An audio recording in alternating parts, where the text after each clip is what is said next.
Saudara yang terkasih dalam Tuhan Yesus Kristus, saat malam hari ini kita melihat kalau minggu-minggu ini adalah kalau hari Minggu kita sudah merayakan tentang kebangkitan Tuhan, mengalahkan maut, kita adalah orang-orang yang dimenangkan Tuhan, amin. 40 hari Yesus bersama-sama dengan murid-muridnya terus melakukan pekerjaan Tuhan yang luar biasa. Bahkan saudara yang terkasih dalam Tuhan Yesus, sampai hari ini kita tetap merasakan kuasa, bahkan kemenangan yang Tuhan kerjakan dalam kehidupan setiap kita orang percaya, amin. Kita dimenangkan Tuhan, amin. Amin. Haleluya. Saudara yang sakit, kita disembuhkan oleh Tuhan. Yang lemah, kita dikuatkan oleh Tuhan, amin. Yang gak bisa senyum, malam ini boleh senyum, haleluya. Saudara yang terkasih dalam Tuhan Yesus Kristus, saat malam hari ini kita akan kembali belajar dari kebenaran firman Tuhan. Satu pergumulan Tuhan Yesus yang saya percaya Yesus gumulkan ini ketika dia tahu dia akan mati. Saudara, walaupun Yesus sudah mati, dia bangkit, dia berjalan bersama dengan murid-muridnya. Tapi satu hal malam hari ini kita mau belajar satu kebenaran firman Tuhan. Yesus bergumul dalam hatinya ketika dia ingin mati, saudara. Sama-sama kita buka Alkitab kita dalam Injil Matius pasal yang ke-22. Matius pasal yang ke-22.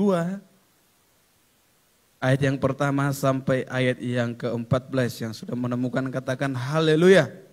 Saudara yang terkasih dalam Tuhan Yesus Kristus, kebenaran firman Tuhan ini, bahkan perumpamaan ini, panjang lebar Yesus bercerita, bahkan panjang lebar sampai detail Yesus katakan, seumpama kerajaan sorga itu adalah seperti seorang tuan yang sedang membuat pesta kawin untuk pernikahan anaknya, saudara yang terkasih dalam Tuhan Yesus. Padahal kejadian ini Yesus bicarakan, saudara, adalah sekitar 2 atau 3 hari lagi Yesus akan disalibkan, saudara. Ya, saya percaya ketika Yesus mengajar orang banyak dengan perumpamaan ini, sebenarnya dalam hatinya aku akan pergi, aku akan mati, tapi aku harus sampaikan ini. Saudara, jauh di pasal 21 ini, Yesus juga sudah sampaikan perumpamaan tentang penggarap-penggarap kebun anggur. Kalau saudara perhatikan di situ, Yesus menggambarkan kerajaan sorga juga ibaratkan dengan tuan yang mempercayakan kebun anggurnya kepada penggarap-penggarap. Tetapi penggarap itu malah mengambil alih kebun anggur itu, malah membunuh setiap hamba-hamba yang disuruh oleh tuannya itu. Bahkan anaknya sendiri yang dia suruh untuk melihat kebun itu. Ya, Yesus sampaikan 2 perumpamaan ini, saudara, dalam keadaan dia dalam hatinya tahu aku akan mati. Ya, tapi Yesus harus sampaikan itu, saudara. Yesus harus sampaikan itu sampai detail supaya orang banyak mengerti, supaya pengikut-pengikut Tuhan tahu waktu itu apa yang Yesus mau sampaikan kepada saya dan saudara hari ini. Kerajaan surga itu adalah hal yang sangat penting kita dapatkan dalam hidup kita, amin. Sesuatu yang harus sangat penting, saudara. Orang Kristen harus tahu tujuannya apa. Orang Kristen harus tahu tujuanku adalah sorga itu. Bagianku adalah kerajaan itu. Kerajaan sorga, saudara, bicara tentang damai. Amin. Kerajaan sorga bicara tentang sukacita. Ya, saudara, Yesus sampaikan perumpamaan ini tentang perjamuan kawin ini. Dia sebenarnya bukan seperti supaya bukan mau mengskatmat orang Farisi, orang-orang Saduki, enggak, saudara. Orang Saduki, orang Farisi, mereka waktu itu tidak bisa lagi berkata-kata tentang Yesus ketika Yesus sampaikan perumpamaan tentang penggarap-penggarap kebun anggur itu. Kalau saudara lihat di pasal 21 sedikit ke belakang ayat 45, ketika imam-imam kepala dan orang-orang Farisi mendengar perumpamaan Yesus, mereka mengerti bahwa merekalah yang dimaksudkannya. Siapa mereka? Mereka yang membunuh anak Tuhan itu dan menyerahkannya. Mereka tahu, mereka yang sedang lakukan itu. Saudara, permulaan Yesus akan ditangkap, disalibkan, lalu mati. Itu sudah Yesus paparkan dalam perumpamaan. Hal itu akan terjadi. Ya, jadi ketika Yesus sampaikan perumpamaan tentang penggarap-penggarap kebun anggur itu, sebenarnya orang-orang Farisi sudah tidak bisa berkata-kata tentang apa terhadap Tuhan, saudara. Mereka kehabisan kata-kata, mereka kehabisan akal. Orang ini luar biasa, orang ini tahu segala hal. Makanya Yesus sampaikan saudara bukan maksudnya untuk mengecam orang-orang Farisi waktu itu. Tapi supaya saya dan saudara setiap kita di tempat ini, dimanapun Anda berada, engkau tahu sorga itu sesuatu yang harus menjadi bagian kita. Amin. Harus menjadi bagian orang-orang percaya. Yesus berkata, Yesus dalam pengajarannya, lalu Yesus berbicara pula dalam perumpamaan kepada mereka. Hal kerajaan sorga seumpama seorang raja yang mengadakan perjamuan kawin untuk anaknya. Saudara yang terkasih dalam Tuhan Yesus Kristus. Hal kerajaan sorga Yesus umpamakan seperti seorang raja yang ingin mengadakan perjamuan kawin untuk anaknya. Saudara, perjamuan kawin pada masa itu dalam orang-orang Yahudi bicara tentang pesta, saudara. Amin. Bicara tentang pesta, perjamuan kawin itu bicara tentang apalagi saudara? Sukacita, amin. Bicara tentang gembira, ada tertawa, ya kan? Tertawa kalau di pesta kawin, ya kan? Bahagia, apalagi saudara? Bicara tentang gratis, makan sepuasnya, ya kan? Ini bicara perjamuan kawin saudara. Baru apa lagi yang dibicarakan dalam perjamuan kawin? Ada damai, ada sukacita, ya kan? Beda kalau hadirin pesta mantan, ya kan? Yang nggak tahu tambah sukacita apa enggak, ya kan? Tapi yang namanya perjamuan kawin, saudara, yang namanya pesta, gratis. Makan nggak bayar, ya kan? Kasih amplop, ya. Bayar sih. Tapi itu nggak bayar nasi, saudara. Itu kewajiban, ya kan? Nggak diwajibkan pun, ya kan, Pak? Nggak pakai amplop bisa masuk, ya kan? Bisa aja. Nembak nih masuk. Saudara, perjamuan kawin itu bicara tentang makanan yang banyak, bicara tentang sukacita, bicara tentang damai. Enggak ada yang udah perjamuan, saudara, udah perjamuan kawin, enggak ada lagi di situ tulangnya. Enggak cukup kau bayar apamu, sinamotmu, enggak ada lagi, saudara. Kalau udah perjamuan kawin, pesta, makan, urusan utang belakangan, urusan berkelahi belakangan, ya kan? Tapi yang namanya perjamuan kawin di sini, kenapa Yesus gambarkan kerajaan sorga itu seumpama dengan seorang raja yang ingin mengadakan pesta perkawinan untuk anaknya, saudara? Kenapa? Kerajaan sorga bicara tentang damai sejahtera. Kerajaan sorga bicara tentang sukacita, amin. Bicara tentang damai, saudara. Gak ada perselisihan di sana, gak ada saling merendahkan, membuli di sana, gak ada. Itu kenapa Yesus gambarkan kerajaan surga itu sebagai perjamuan kawin. Amin. Perjamuan kawin, saudara. Tapi jangan bilang, berarti di surga ada kawin. Gak apa-apalah di bumi jomblo, di surga nikah. Gak ada, saudara ya. Jangan salah ya kan. Nanti jadi ada ilmu-ilmu baru pula, ya kan. Gak laku di bumi, gak apa-apa, di surga laku. Gak, di surga gak ada kawin dan dikawini lagi. Amin. Gak ada lagi. Jangan habis dari sini mau nikah di surga semua. Gak ada. Ya, saudara ada ayatnya. Saya langsung kasih tahu aja nih daripada dipikir pengajaran baru. Matius 22 ayat 29 sampai 30. Matius 22. Ini sekilas saja ya supaya jangan salah tangkap nanti. 22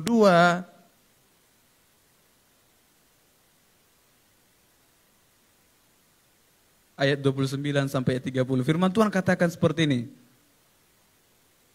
Yesus menjawab mereka, kamu sesat sebab kamu tidak mengerti kitab suci maupun kuasa Tuhan. Karena pada waktu kebangkitan orang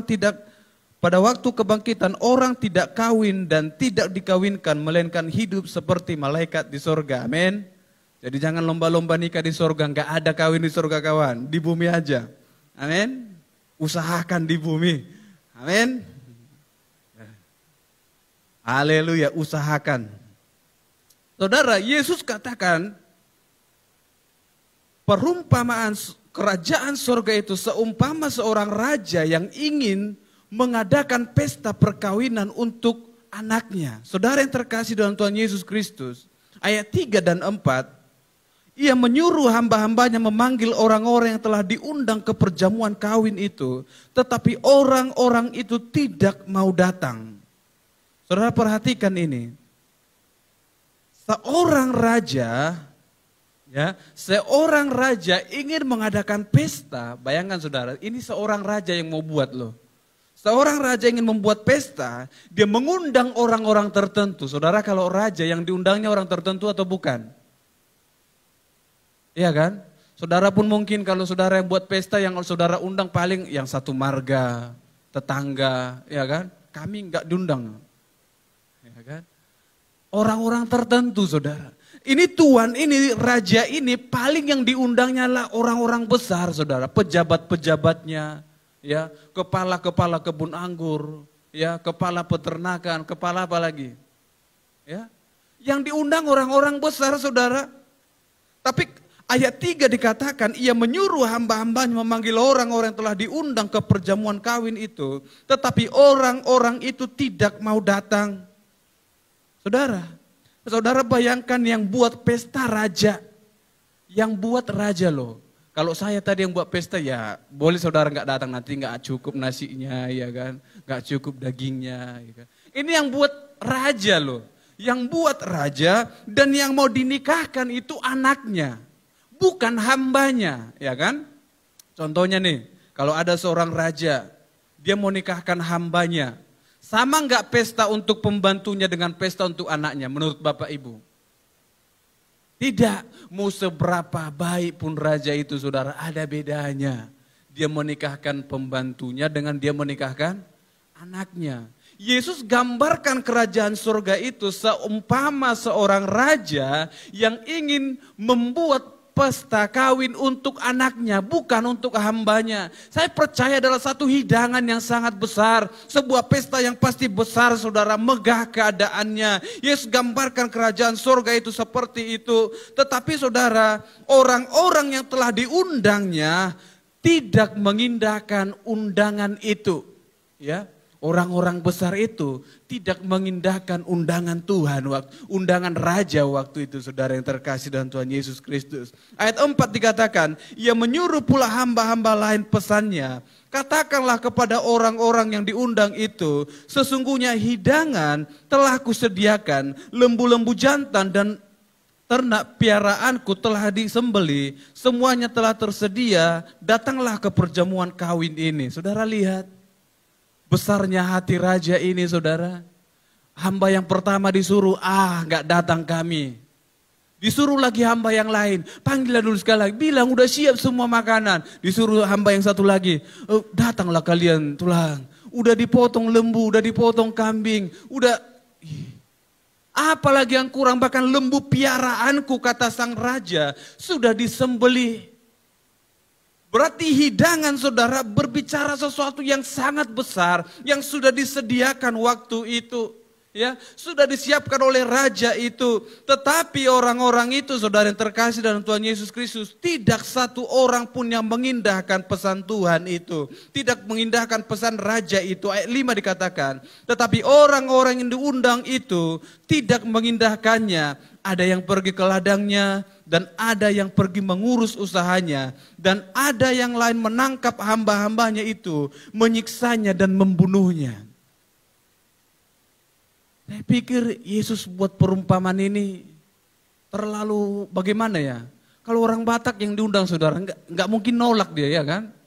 Iya, apalagi bilang ada lembu dipotong, ayo ya kan? Gratis, ayo. Dihubung-hubungkannya itu biar jadi keluarga.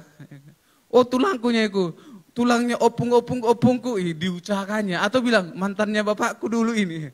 Sampai mantannya bapaknya dikaitkan biar jadi keluarga ya kan? Tapi saudara yang terkasih dalam Tuhan Yesus, orang yang digambarkan Yesus di sini, orang-orang besar ini yang menjadi tamu undangan raja waktu itu, tidak satu pun yang mengindahkan undangan raja itu. Saudara perhatikan, sudah dibilang datanglah kalian. Yang kedua, sudah siap makanan. Lalu orang itu berkata, aku sibuk. Ya, aku mau ke ladang. Aku mau mengurus usahaku. Bahkan firman Tuhan katakan di ayat 6, ada yang menangkap hamba-hambanya itu, lalu membunuh hamba-hambanya itu, menyiksa dan membunuhnya. Saudara lihat, begitu kejamnya orang-orang yang diundang itu saudara. Ya, Mereka menolaknya lah dengan alasan untuk melakukan usaha. Mereka menolaknya lah dengan usaha, dengan berkata baru membeli ladang. Bahkan saudara kalau baca dalam Lukas 14 ayat 20, ayat 18 sampai 20. Firman Tuhan katakan, ketika raja itu memberikan undangan, ada yang alasan, aku baru beli lembu lah 5 pasang, aku harus lihat lembunya. Ya kan? Aku baru beli ladang lah, aku harus lihat ladangku dulu. Ya kan? Dan parahnya dari 20 dikatakan, aku baru kawin, aku nggak mau, ya kan. Ini alasan saudara. Ya, banyak orang-orang yang berdalih ketika ada panggilan daripada raja itu. Saudara, dia dapat undangan dari seorang raja loh, tapi berdalih. Saudara bayangkan kalau Bapak Ibu dapat undangan dari presiden, luar biasa nggak Bapak? Saudara datang atau tidak? Datang ya kan? Datang saudara, yang undang presiden ya kan? Saya Pak Fitrianus saja yang undang, kalau jelas makanan di rumah datang saya. Ini saudara seorang raja yang undang mereka, tapi mereka bisa menolak dengan alasan ladang lah, alasan ternak lah, alasan baru kawin lah saudara. Berarti kalau saudara bayangkan posisi raja ini hampir sama dengan raja-raja yang besar itu ya kan. Yang diundangnya ini berarti orang-orang besar. Kenapa? Mereka tidak terlalu peduli dengan makanan. Mereka tidak terlalu peduli dengan raja. Berarti mereka merasa, aku sama hebatnya kok dengan dia. Ya kan? Ngapain aku harus datang ke tempatnya dia? Ya.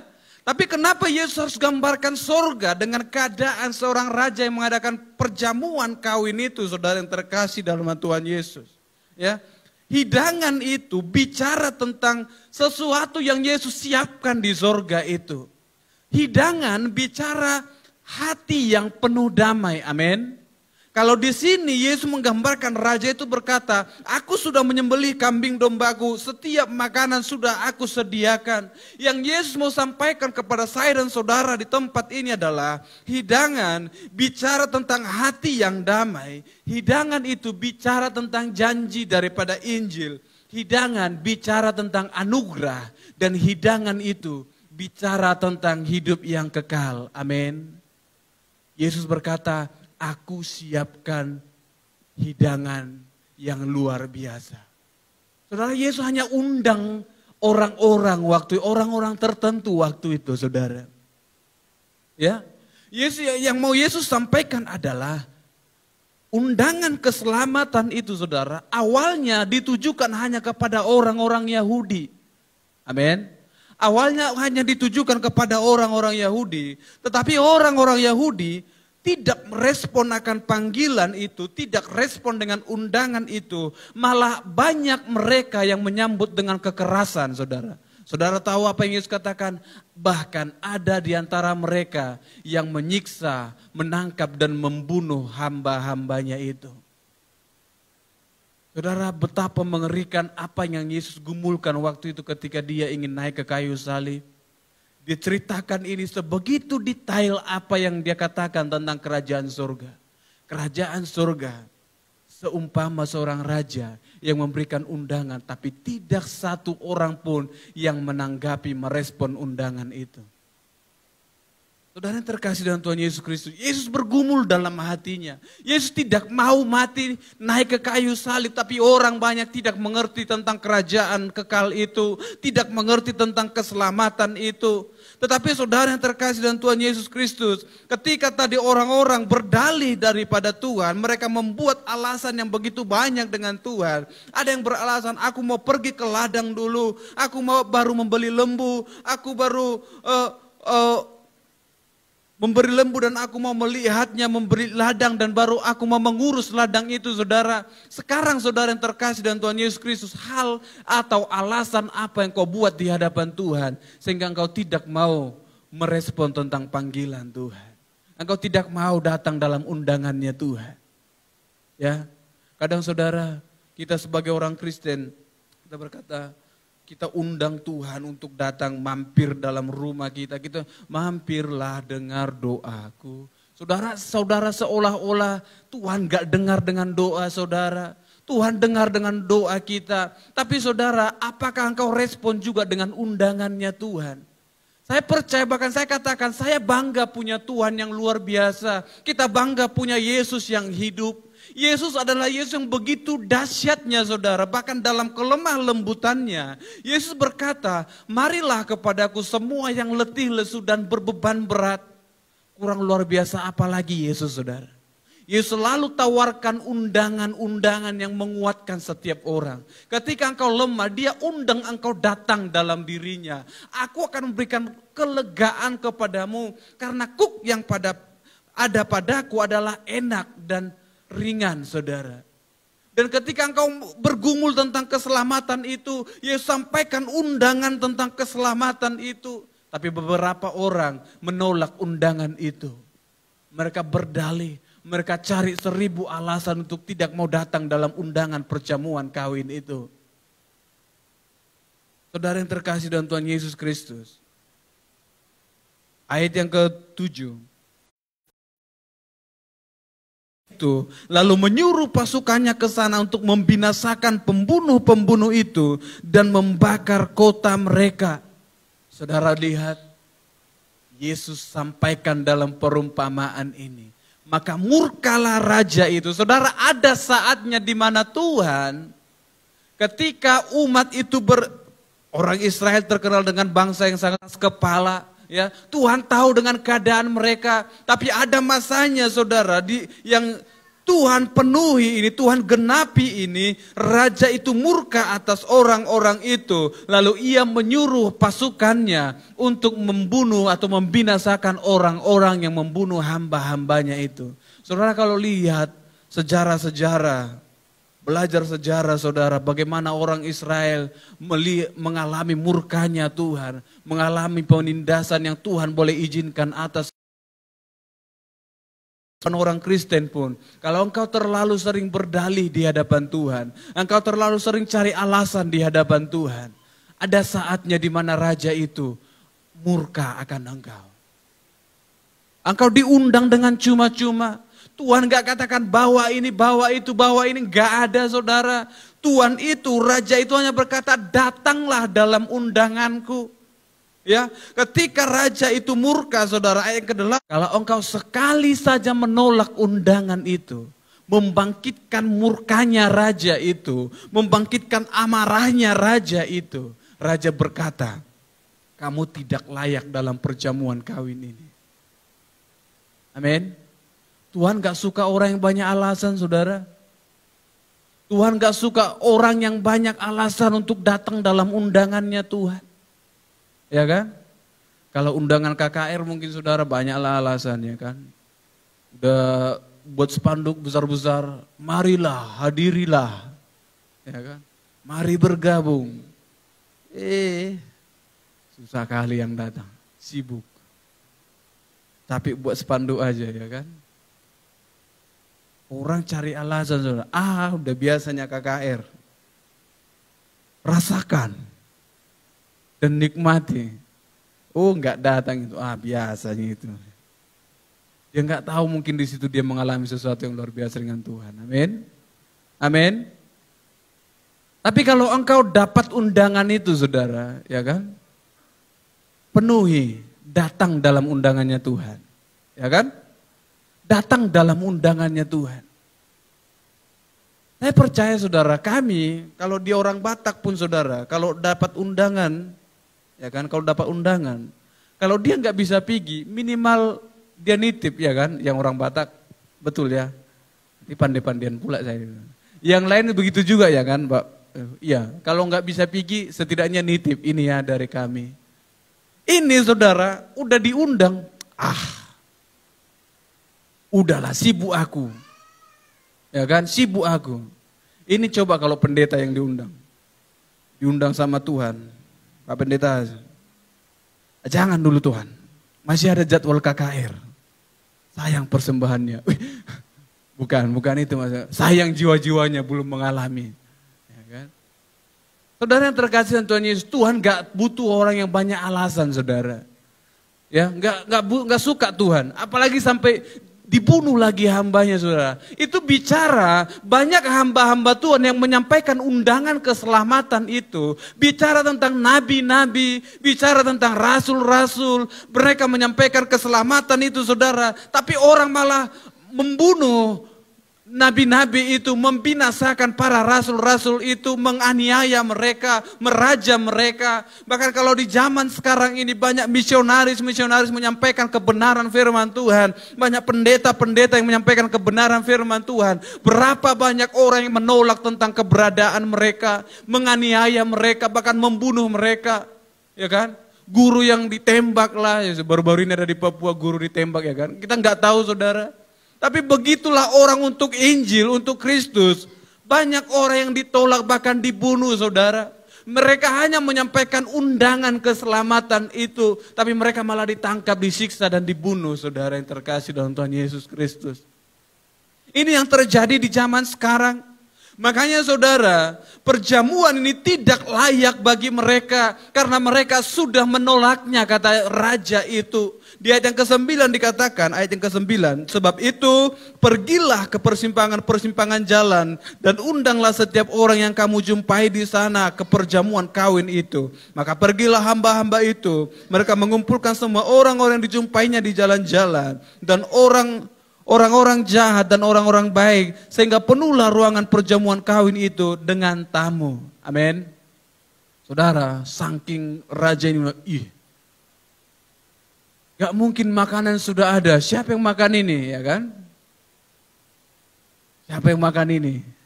Setiap orang yang kamu temui bawa ke dalam perjamuan kawin ini. Saudara bayangkan berapa banyak makanan yang sudah disiapkan dalam perjamuan kawin itu. Sampai setiap orang yang ada di persimpangan jalan pun berani dikatakan undang mereka datang. Makanya hamba-hambanya langsung pergi, ayo pergi. Daripada kita yang disuruh habisin semua, panggil setiap orang. Mereka panggil semua orang saudara. Mereka panggil orang-orang jahat, orang-orang baik, kata firman Tuhan di sini. Mereka panggil dan penuhlah ruangan perjamuan kawin itu dengan tamu. Saudara lihat, kalau sudah di dalam perjamuan kawin, yang orang jahat, yang orang baik, yang pencuri, yang pengemis, pokoknya yang dijumpai disebut sebagai tamu. Naik levelnya saudara, ya kan? Jadi tamu saudara, yang harusnya mereka pengamen di sana, mereka jadi tamu. Tamu seorang raja loh, ya kan? Tamu seorang raja. Saudara bayangin ini. Saudara yang gak dikenal Jokowi tiba-tiba diundang semeja makan dengan saudara. Merasa satu malam gak bisa tidur saudara. Terbayang terus. Ini menjadi tamu seorang raja saudara. Menjadi tamu seorang raja. Ya, raja itu mengundang, itu artinya saudara, Injil keselamatan itu diberikan kepada setiap orang. Ketika orang-orang Yahudi menolak undangan itu, Yesus berkata, yang Yesus sampaikan adalah, yang Yesus maksudkan dalam perumpamaan ini adalah bahwa kerajaan surga, keselamatan itu akan diberitakan kepada bangsa-bangsa lain. Akan diberitakan kepada orang-orang lain, kepada saya dan saudara, amin. Yang dulunya Injil kerajaan itu bukan menjadi bagian kita. Itu ditujukan hanya kepada orang-orang Yahudi. Tetapi karena orang Yahudi menolak tentang itu, maka Yesus berkata, Injil ini pun akan disampaikan ke seluruh dunia. Kepada setiap orang yang percaya kepadanya. Amin. Amin. Inilah yang memulainya saudara. Dalam Matius pasal ke-28, kita lihat sedikit kebenaran-kebenaran firman Tuhan. Matius pasal 28. Ayat yang ke-16, firman Tuhan katakan seperti ini.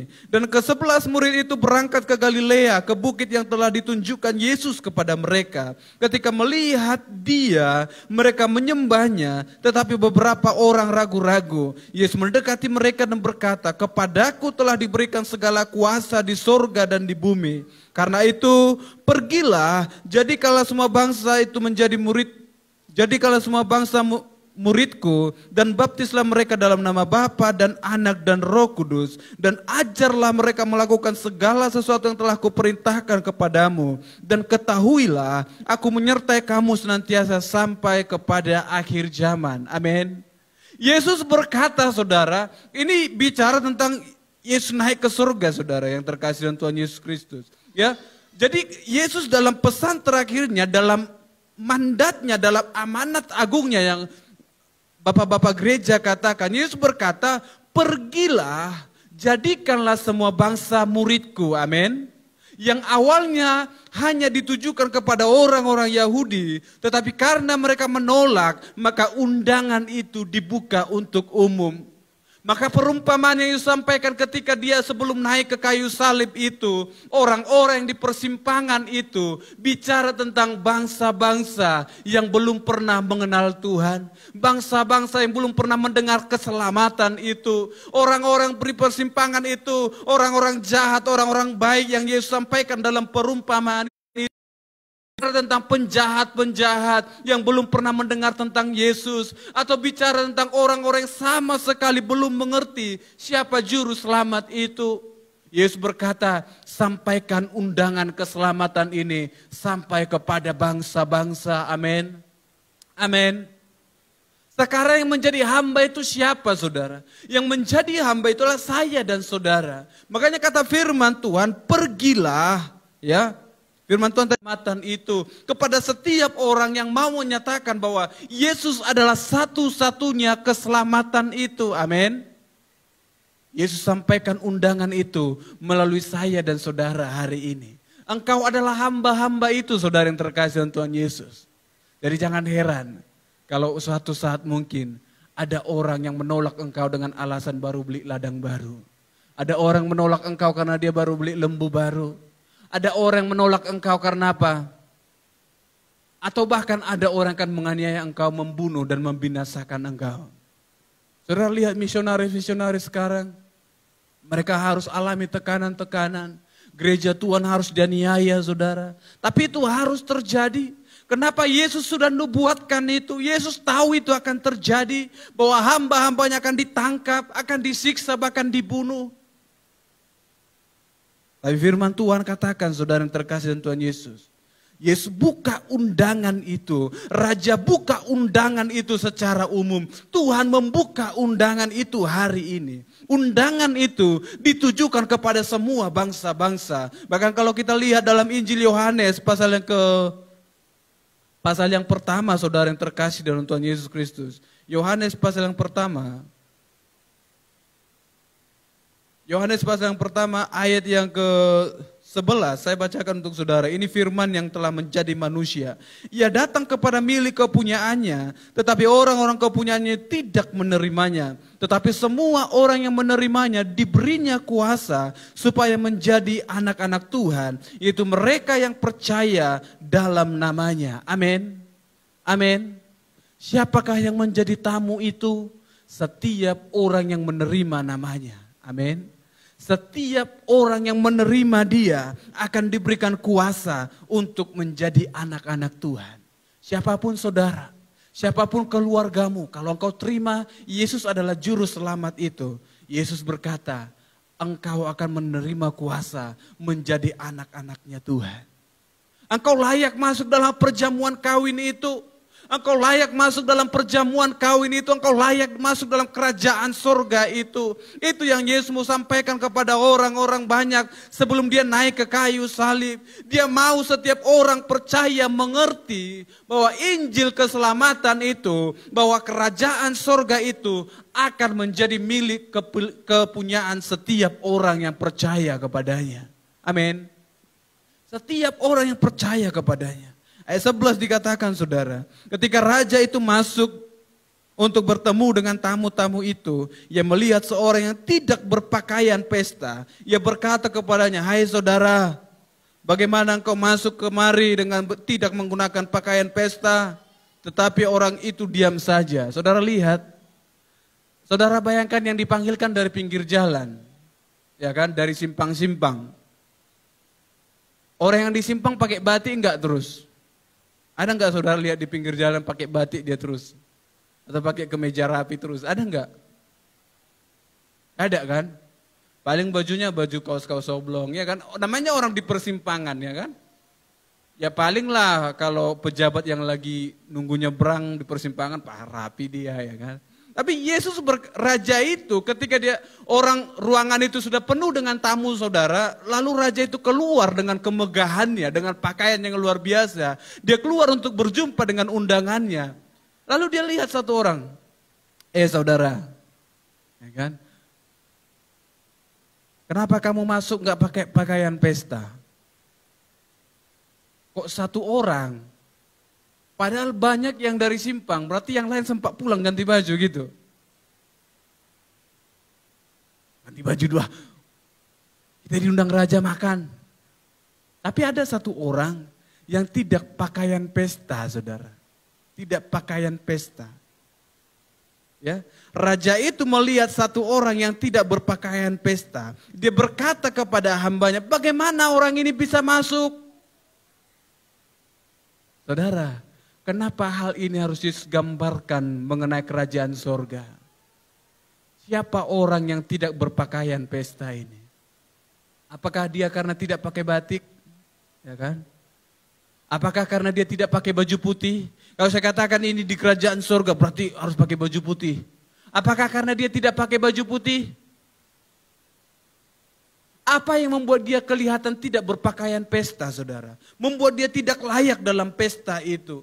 Kalau engkau tidak mengenakan pakaian pesta itu masuk dalam perjamuan kawin itu, engkau tidak layak.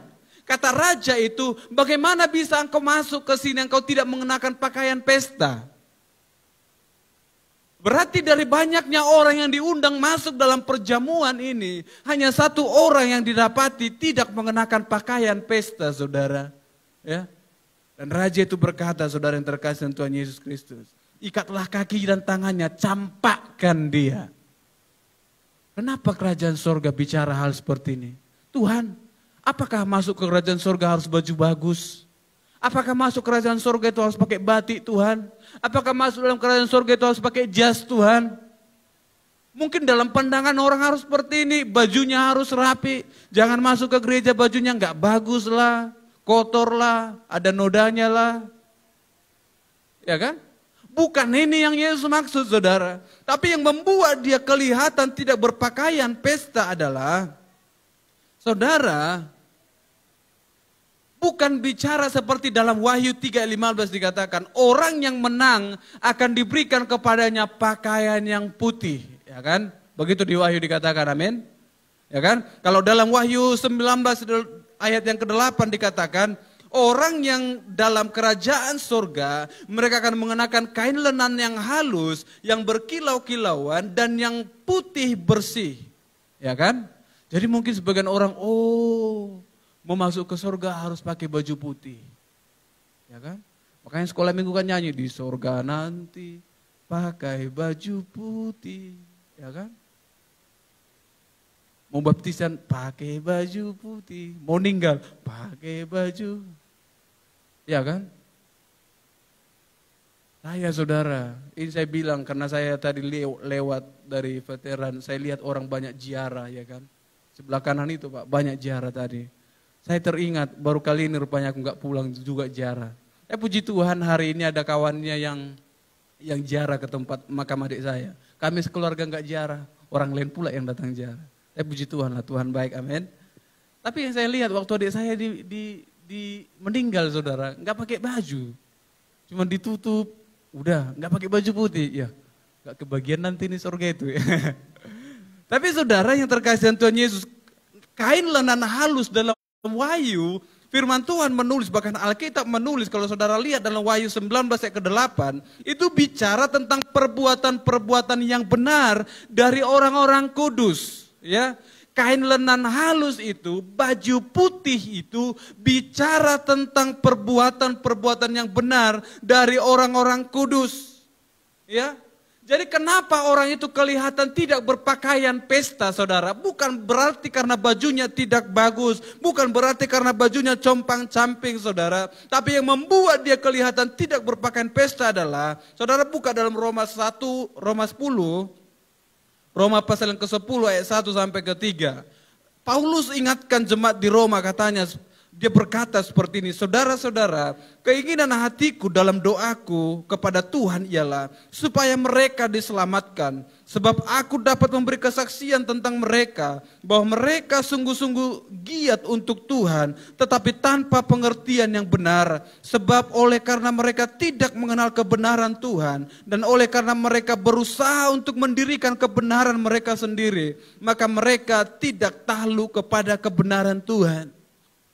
Ini orang-orang saudara yang akan kelihatan tidak berpakaian pesta itu. Yang pertama, mereka giat untuk Tuhan tetapi tanpa pengertian yang benar. Kelihatannya melayani, kelihatannya mengadakan mujizat, tapi tanpa pengertian yang benar. Mereka mengejar kebenaran dengan perbuatan mereka. Mereka berpikir kalau aku buat ini, aku buat itu, aku melayani Senin sampai Minggu, aku benar di hadapan Tuhan. Akan ada orang yang beranggapan seperti ini, tetapi mereka tidak mengenal kebenaran firman Tuhan. Mereka berusaha mendirikan kebenaran mereka sendiri tanpa memahami kebenaran Tuhan.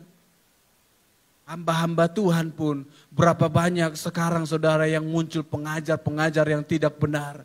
Yang sibuk berdebat tentang hal yang gak penting saudara.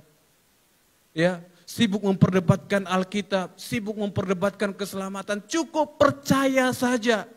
Ya kan, iman setiap orang yang membawa kita kepada kehidupan yang kekal. Amin. Bukan apa yang dia katakan, bukan teologi apa yang dia katakan, bukan apa yang dia pelajari, bukan saudara. Saudara diselamatkan Tuhan, bukan karena apa yang pendeta saudara pelajari, bukan seberapa tinggi sekolah pendeta saudara. Tetapi hidangan itu bicara tentang anugerah, hidangan itu bicara tentang hidup yang kekal. Yesus berkata, marilah dalam undanganku. Kalau engkau respon akan undangannya Tuhan, hidangan itu menjadi bagianmu saudara. Menjadi bagian setiap kita. Hidup kekal itu menjadi bagian kita. Ya, jangan hilang imanmu karena apa yang orang lain katakan. Engkau percaya Yesus sebagai juru selamat, lalu tiba-tiba ada orang yang mengajar. Bukan hanya Yesus juru selamat, lalu engkau menjadi ragu imanmu kepada Tuhan. Berhenti, cukup baca Alkitabmu saudara. Cukup baca Alkitab kita saja. Kalau engkau mulai tidak tahan dengan pengajaran-pengajaran yang begitu keras di dunia ini saudara. Ya saya baru 2-3 hari ini mengikuti sedikit tentang debat-debat para teolog. Tapi saya pikir ya Tuhan, kalau semua orang-orang yang awam pun mendengarkan hal-hal yang seperti ini, betapa digoncangnya iman kepercayaan mereka. Orang-orang sibuk berdebat dengan pengetahuan mereka. Mereka lupa untuk melihat sekitarnya. Mereka lupa untuk memandang sekitarnya. Saking sibuknya mereka berdebat, mereka nggak tahu berita kalau NTT sedang dilanda oleh banjir, ya kan? Saking sibuknya para pendeta berdebat, mereka lupa kalau Sumba sedang dilanda banjir, saudara. Mereka tidak tahu daerah-daerah di mana misionaris-misionaris yang dianiaya. Mereka tidak tahu di mana gereja-gereja yang sedang dianiaya. Mereka hanya tahu kalau ada yang dibom, oh ini harus kita bahas. Layakkah agama untuk sibuk dengan hal-hal yang seperti ini saudara. Sibuk. Semua hanya cari rating, cari subscriber, cari jam tayang. Kayak saya sesekali, ya kan. Saya bilang tonton ya kan. Apa saudara? Cuman jam tayang sikit-sikitnya, ecek-eceknya itu sebenarnya. Tapi ada orang yang fokusnya ke situ saudara. Fokusnya ke situ. Saudara lihat kalau saya upload video, nggak ada saudara. Sebulan ini upload, 3 bulan lagi nggak ada, 2 bulan, nggak rutin, nggak rajin buat video ya kan. Tapi orang yang fokusnya ke situ, naik terus ratingnya, ya kan. Tapi itu bukan menjadi tujuan kita. Saya mau katakan bukan pandainya orang yang membuat engkau diselamatkan oleh Tuhan. Yang membuat engkau diselamatkan oleh Tuhan adalah engkau respon akan undangan Tuhan. Engkau datang dalam undangan Tuhan. Engkau datang dalam undangan perjamuan kawin itu. Jangan mendirikan kebenaran di atas kebenaranmu sendiri. Dan percayalah dan ketahuilah bahwa Ia Tuhan yang benar. Amin. Saya percaya saudara dalam Yesaya dikatakan, Yesaya 64 ayat 6. Orang Israel mengaku di hadapan Tuhan. Apa yang orang Israel katakan saudara? Yesaya pasal 64 ayat yang ke-6. Firman Tuhan katakan seperti ini. Ini bicara tentang pengakuan bangsa Israel, saudara. Demikianlah kami sekalian seperti seorang najis. Dan segala kesalehan kami seperti kain kotor. Kami telah sekalian menjadi layu seperti daun. Dan kami lenyap oleh kejahatan kami. Seperti daun dilenyapkan oleh angin. Mereka sadar begitu kotornya mereka pada waktu itu, saudara. Begitu mereka mengalami murkanya Tuhan. Tapi mereka mengaku di hadapan Tuhan. Kalau saudara lihat, judul perikopnya adalah doa pengakuan dan permohonan Israel. Mereka mengaku di hadapan Tuhan. Mereka datang di hadapan Tuhan. Kenapa, saudara? Ketika Tuhan menampakkan diri kepada umatnya. Ketika Tuhan menyatakan diri kepada setiap orang-orang yang dia kasihi, saudara. Firman Tuhan katakan, Ia akan menyucikan bahkan menghapuskan segala dosa. Amin. Dia yang menghapuskan dosa. Dia yang menghapuskan segala apapun yang ada dalam dirimu yang mungkin engkau sama seperti orang Israel yang berkata, aku menjadi seperti kain yang kotor di hadapan Tuhan. Aku menjadi seperti bejana gak layak di hadapan Tuhan. Tapi firman Tuhan, saudara yang terkasih Tuhan Yesus, semerah apapun dosamu, Yesus berkata, marilah berperkara denganku. Apakah aku tidak akan mengubahkannya menjadi putih seperti salju. Amin. 1 Yohanes pasal ketiga ayat yang ketiga sampai yang kelima dikatakan seperti ini. Setiap orang yang menaruh pengharapan itu kepadanya menyucikan diri sama seperti Dia yang adalah suci. Setiap orang yang berbuat dosa melanggar juga hukum Tuhan, sebab dosa ialah pelanggaran hukum Tuhan. Dan kamu tahu bahwa Ia telah menyatakan dirinya supaya Ia menghapus segala dosa, dan di dalam Dia tidak ada dosa. Amin. Ketika Tuhan menyatakan dirinya, firman Tuhan berkata, Ia menghapus segala dosa karena di dalam Dia tidak ada dosa. Amin. Amin. Saudara yang terkasih Tuhan Yesus Kristus, firman Tuhan mengingatkan kita saat malam hari ini. Yesus menutup perumpamaannya dengan berkata, sebab banyak yang dipanggil tetapi sedikit yang dipilih. Apa yang Yesus maksud, saudara, sedikit yang dipilih? Yang pertama saya mau sampaikan kepada saudara, raja-raja itu, undangan yang pertama itu ditujukan kepada orang-orang besar. Ini adalah orang yang dipilih pertama. Yang kedua, yang ditujukan adalah orang-orang yang di persimpangan itu. Mereka dipilih juga karena orang yang pertama menolak undangan itu. Tapi di antara orang-orang yang dari persimpangan jalan itu pun, ada orang yang tidak berpakaian pesta, saudara. Artinya dari yang banyak dipanggil itu pun sedikit yang dipilih. Amin. Mungkin engkau adalah orang yang dipilih Tuhan itu. Amin. Saya dan saudara, engkau adalah orang yang dipilih Tuhan itu. Engkau orang yang dipanggil oleh Tuhan itu. Kalau engkau dipanggil oleh Tuhan, responi panggilannya Tuhan. Amin. Jangan menunda-nunda. Jangan menunggu Tuhan, aku butuh tanda yang daripada Tuhan.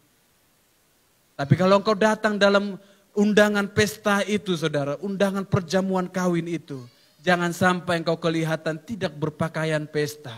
Jangan sampai engkau datang dalam kebenaranmu sendiri. Engkau datang seperti akulah yang paling benar. Datanglah dengan kerendahan hati. Amin. Sanggupi undangan itu dengan kerendahan hati. Katakan, Tuhan, aku sebenarnya enggak layak datang dalam undangan ini. Tapi karena engkau yang melayakkan aku datang dalam undangan itu. Amin. Saya percaya setiap kita yang di tempat ini, saudara yang terkasih dalam Tuhan Yesus, kita melihat bagaimana Yesus bangkit dari antara orang mati. Menunjukkan betapa kasihnya Tuhan kepada kita. Dia mau setiap orang-orang yang menerima Dia percaya dan diselamatkan. Dia mau kematiannya tidak menjadi kematian yang sia-sia. Bahkan dia berlalu begitu saja. Tapi Dia mau saya dan saudara dimanapun Anda berada mendapat keselamatan di dalam Tuhan. Amin. Sama-sama kita tundukkan kepala kita berdoa di hadapan Tuhan.